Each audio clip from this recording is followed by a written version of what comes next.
right, guys, welcome to Horror Forever, the very first episode here on the Horror Boy channel.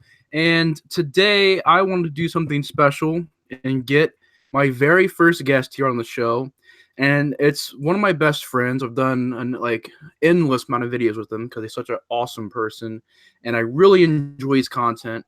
And I felt kind of bad because in the last stream I wasn't able to get him on it. It was me being an idiot and not thinking, but I was going to bounce back from that, and I told him, you know what?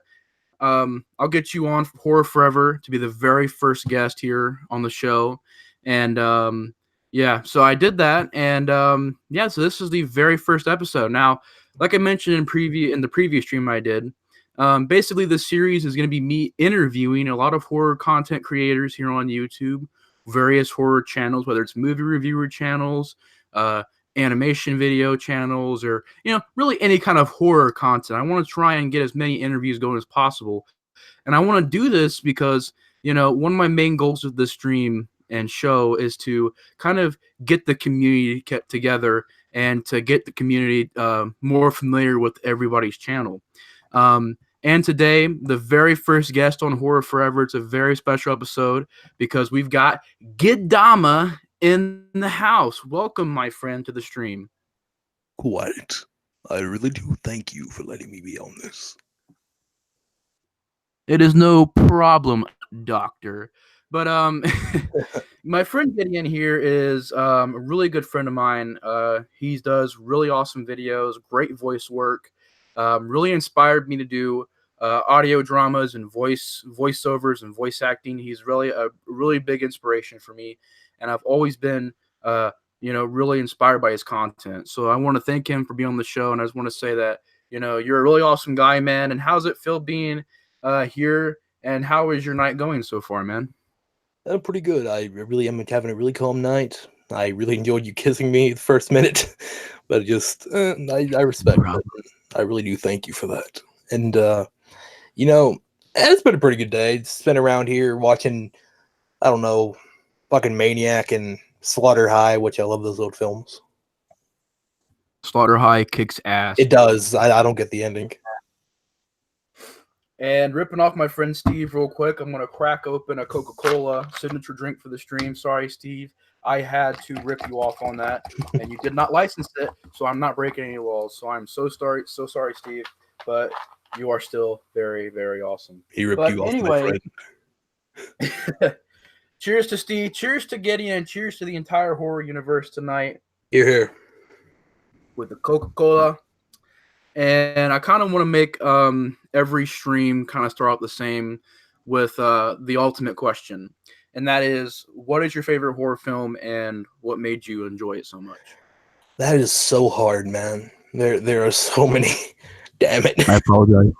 No. I'm not good. Like, the thing about it, though, there is so many great films that I've really been inspired by that I actually just love watching on a daily basis. Some horror and some animated, but I think my favorite horror movie, in my book, my original favorite, Creature from the Black Lagoon. Oh, yeah. I just love the creature. That's actually a really classic horror film. Me and Steve talked about it. We did a stream a couple of months ago, or maybe like a month ago. We did a stream about old school horror films, talked about it for a little bit. I love old school. But yeah. Oh, yeah. There's something awesome about, the old gothic horror films that I've always really enjoyed. I also really enjoyed the Phantom Creeps. Yeah. I haven't seen that one yet. I've heard of it. I've heard a lot of movies from back then. I still haven't checked out.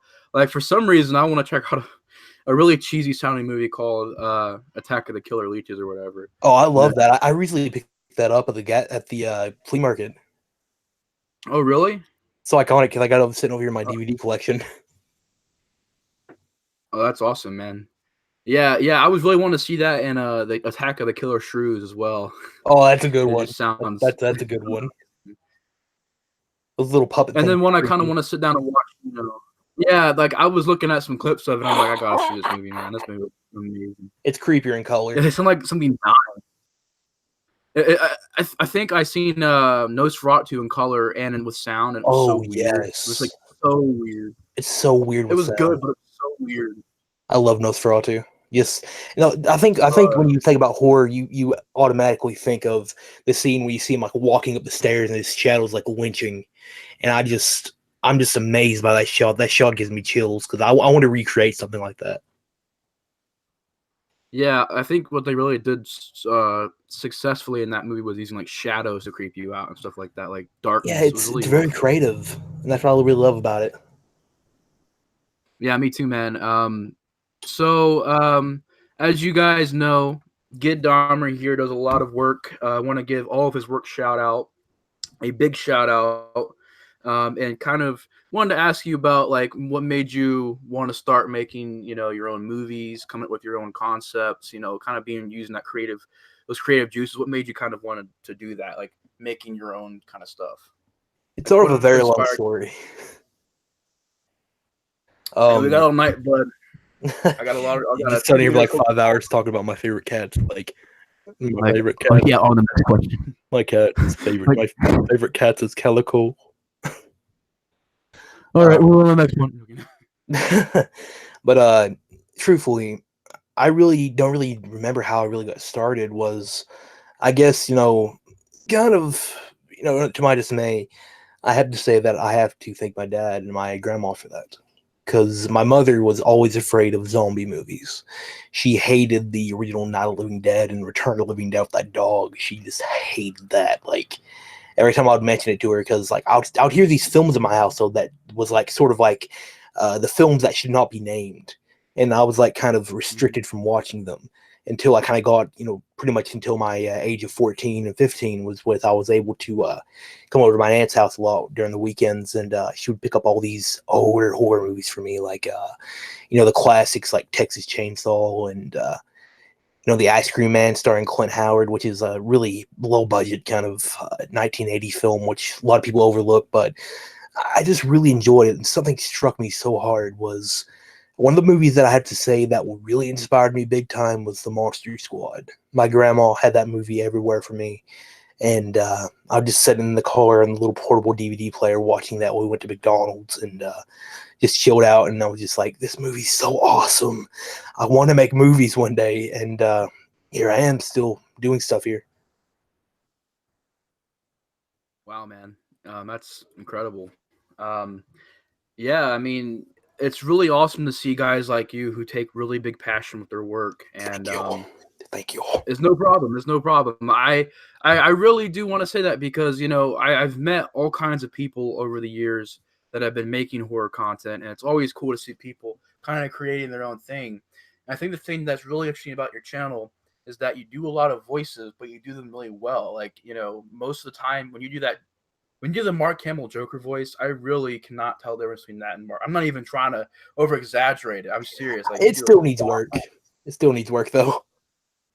Well, I mean, nothing's like absolutely perfect, but I mean, I thought it was really effective for what it was, and um, Thank you. you know, I just always wondered, like, when I was making just movie reviews, how people really did that with their videos, and when I started doing it, it was a really hard thing to do, and to get into, but I kept on trying at it and trying at it, so like, what's the hardest thing and the hardest video you've had to work on? Like, what's the hardest project that you ever had to work on? Well, that is hard.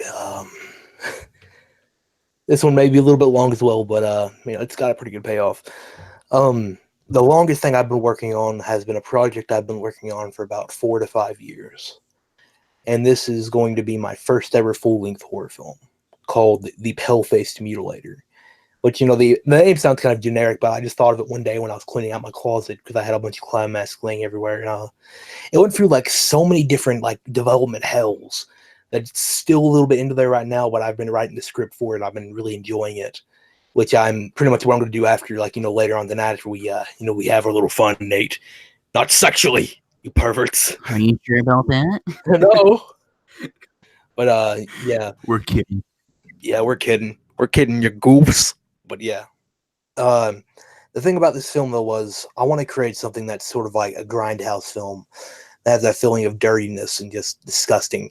But I just want to do something more of, something like classic to like the old 80s movies, because nowadays we see movies like, horror movies are starting to get really better nowadays. I mean, I'm pretty excited for the new Child's Play reboot, but I've still got my doubts. But I know a lot of people are kind of torn on that. I don't mean to start a flame war or anything, but really, it's really awesome how there's more independent creators getting out there and making stuff. Like to mention a few, there's Patrick Ferguson, Mr. Betty Kruger. If you don't mind me plugging in some people, and Oh, no problem.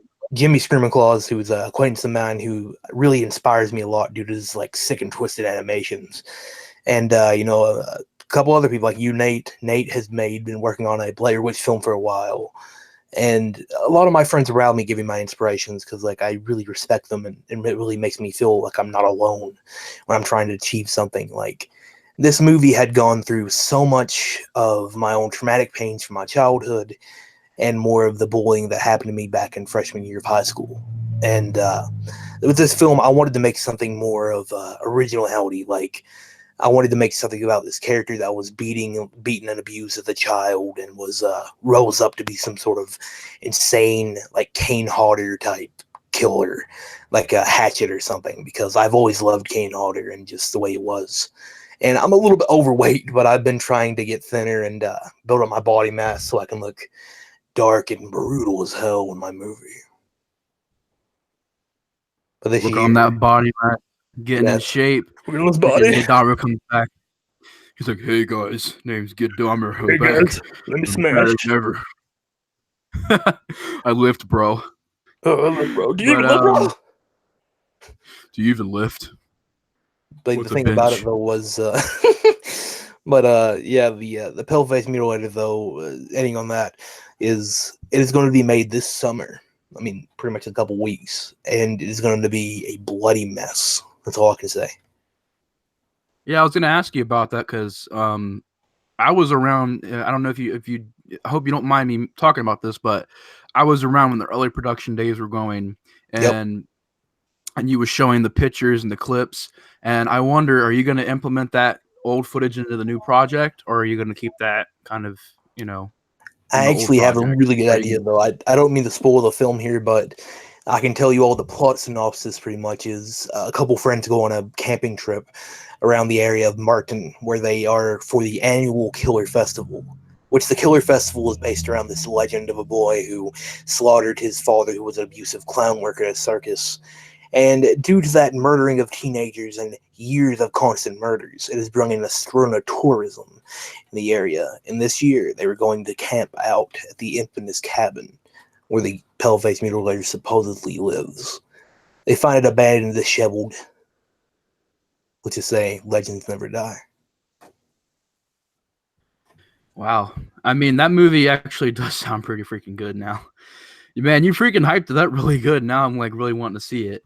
Do you got any kind of ideas on when you're planning on releasing it? Is releasing it this summer? Are you gonna wait till the fall, or is it gonna be released immediately? I'm going to work on getting some locations because I'm actually paying people now to actually help me film it and like come up with character. We got background actors and everything, and we are actually looking in and renting in a courtroom scene for the ending part of the movie. Oh wow! Where you So you actually guys are really see gonna. me, like I mean, I'm kind of egotistically me. I'm playing the killer because that's just always how I wanted to play killers in movies. And you're gonna get to see me in shackles and like everything standing up there in front of the podium. It's gonna be good. Oh wow, that's gonna be awesome, man! I can't wait to see that. It takes a lot of I was inspirations from Texas Chainsaw and Halloween. I apologize, I didn't mean to cut you off. no, no, you're fine. I was just gonna ask, do you like to do method acting, or do you like to do traditional acting with scripts, studying lines, and really kind of just playing a character, but not getting too deep into it? For me, I've always liked to do method because you really get into the character's mind a little bit more. But are you a little bit more of an organic actor when you act, or are you more of a method actor, or do you just kind of do a little bit of both? I guess some sort of both, but I love to go deeper into the character and actually become the character. And I know that's very dangerous for some people, like Heath Ledger Joker was, and Jim Carrey did actually in the Grinch movie, which is what I read up about. And I'm very careful when I play a character like that because I don't like stay in that mindset for so long. Like for this Mutilator character, I had to take like some inspirations from real life serial killers such as Jeffrey Dahmer and I think the BTK killer. Like I just always enjoyed my friend Patrick's portrayal of the character, and I guess you could say I threw in a little bit of a Kane Hodder mix into there, like a young Kane Hodder, a little bit myself. Oh wow. Yeah, I mean, that's very interesting because it's interesting that you say that because when I was doing method acting, I did it like for one project. I did it for a project which I'm still working on called Pain, and I found it to be hard because you got to be able to turn that switch off, and if you don't turn it off, it'll affect you. And in the role in Pain, the guy is being pushed. It's a movie about a guy being pushed to his humanity, like his human limit. So you had to go. I had to take a lot of steps with that, and I was just curious because I did have a lot of issue with that at one point. But I was also wanting to go on to, with special effects. Are you more of a fan of practical special effects or CGI effects? Oh, practical all the way, brother. The big question. Yeah, because it's 50-50. It's half and half now because so many people are, starting to get behind the CGI trend. And I think practical is still the way to go. I think it's, you know, 80s effects. If you want to look back on why practical still works, look back on the 80s effects. That's Yes, just there all were I some gotta say. great effects in like 80s practical, like Gremlins, and just a lot of other ones, such as like some inspiration from this poster here, Puppet Master and Return of the Living Dead, which was really great. Oh yeah, those are all really good examples, and like Child's Play, and Yes, you that was know, amazing. The Chucky doll they made for that, the the Thing, animatronic was brilliant. Day of the Dead, the Thing, all Tom Savini's work. Oh Like, man, you could go yes, back to the '80s and just I pull messaged out Tom movie Savini after once, movie after movie. and I did get a reply once from him. Oh, that's awesome. I was amazed by that Um, because I like literally cried. I was like, "This is my hero talking to me." I was gonna ask you, have you ever, gotten in contact with any celebrities? You ever met any celebrities from horror? You ever, and if you did, you had any stories, about meeting them or talking to them I met or actually meeting a any of the. couple people actually. Not like a lot of them, just like a little bit of a say hi there and not like freak out over them because like I'm sort of a person who doesn't like freak out that much about idols and stuff because I see them more as like normal people like us who just wants to make what they want to make. Yeah, I really do agree with that because a lot of people would flip out if it's like to me if I would meet I mean, I would be either a excited as grunge hell, star. but I'd just be more respectful. You know what I mean? Yeah, like you don't have to completely flip out and completely just jump all over the place. Like just say hi, what's up, talk with them like a normal human being. I think they'll appreciate that a little bit more than the people who flip out and go crazy. I've always wondered about that. Um, or do you plan on going to a convention, or do you want to go Oh, to conventions? And if if I you if I have do, enough money and I have the way to get there, I will go to every year. yeah, that's the same thing with me. It's not even that far away, honestly. I could get there within like I think 2 or 3 hours, but Hey, my maybe in the problem is I future, don't have a people car right listening, we now. might get to see a vlog series between me and Nate going to HorrorCon. Yeah, stay tuned for that, guys. I actually was thinking about doing that too, so Road stay trip. tuned.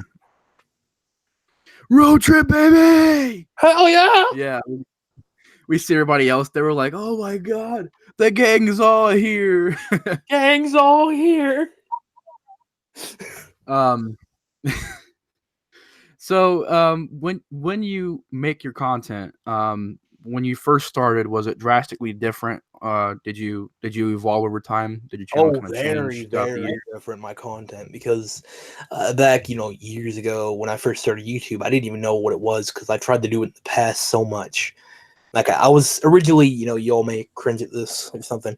I was originally a creepypasta narrator who went by the names such as the Unspeakable Horror, Gid Morbid, uh, the Black Death. I don't know, I went by many names, and I Mr. made so Unspeakable. many horrible, horrible narration videos, which that kind of got me my first ever 100 subscribers. So I should be pretty grateful for that. But I've kind of moved on where I want to make stuff that I actually want to make, something original and something that's just me. Because like yeah, I do use a lot of assets from other horror movies for like my voice acting and like my commentary videos, but I just feel like I want to take something and make it better, my own interpretation of it. Because in the past, I've tried to make so many movies that I've had ideas for, which the Pale-Faced Mutilator always was in the back of my head.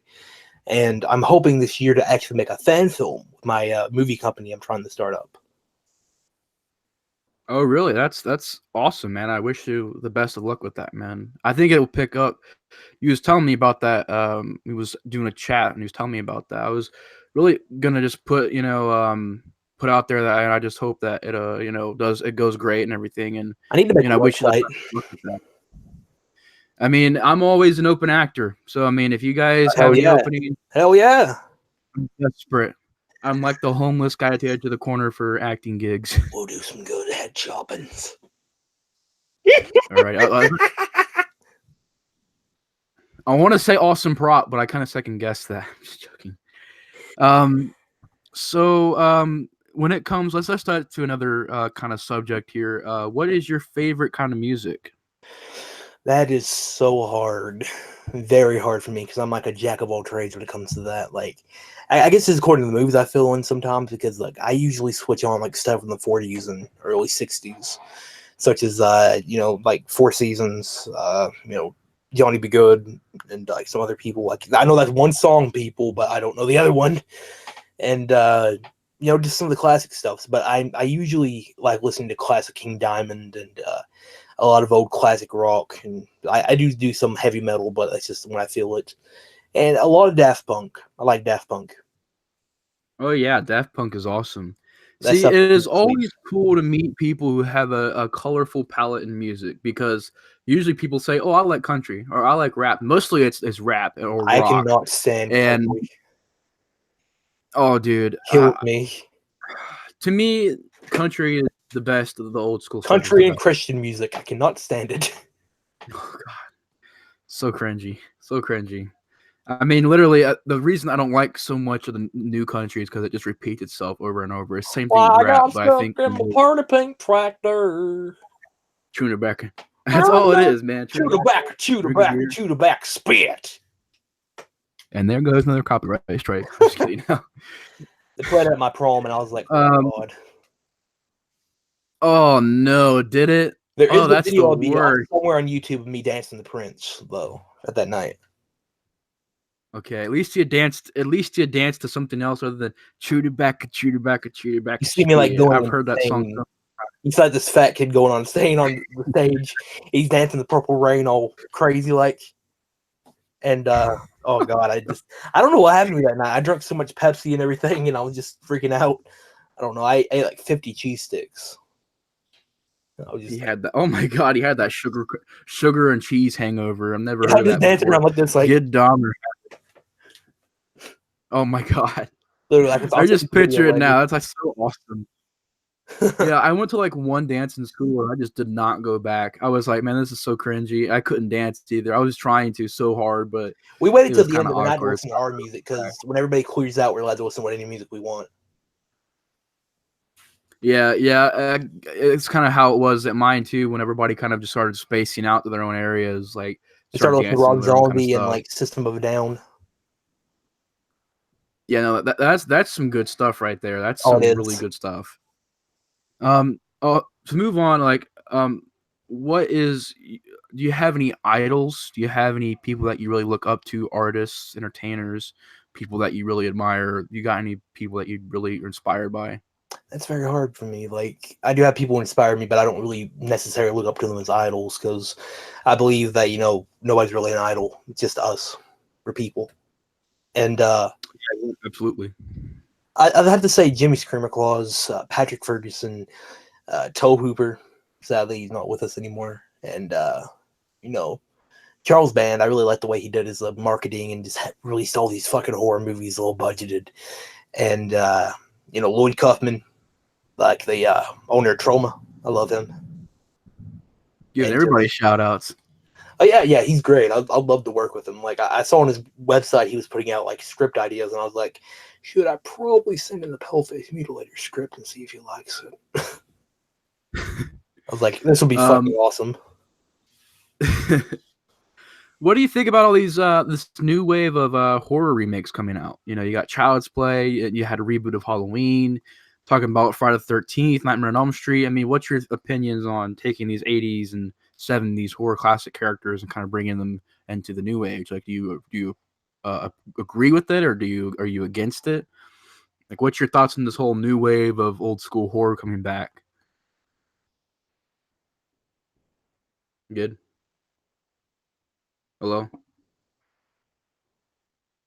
Hello?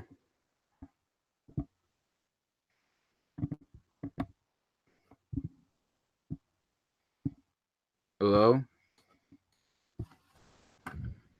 Hello? Good. Alright, I'm gonna see if this is still running. Nope, it crashed.